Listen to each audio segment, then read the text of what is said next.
апа. Мен үчүн канча сен түйшүккө баттың. Жан апа, чачыңды бу бакта басты. Кагылам өзүңдөн айланам апа.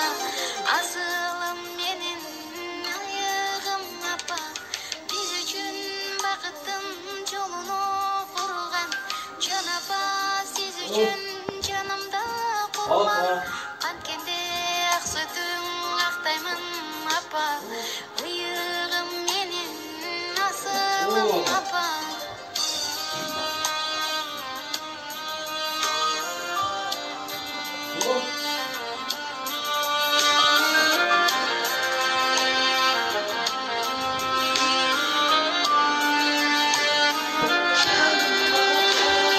Мен дуа кылайын Аллахтан сурап, беш убак туруп намазым курап, саждага башым тийген бир кезде сиз үчүн дуа кылайын апа.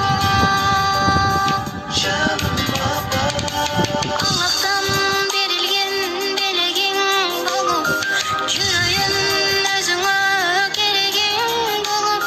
Чарчасаң, чалыксаң эгерде апа, жүрөйүн сенин керегиң болуп.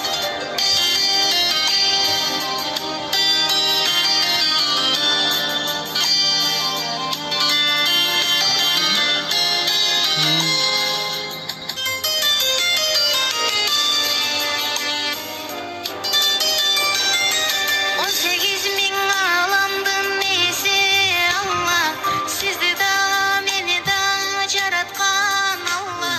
Пайгамбар белгилеп айткандай апа, ишим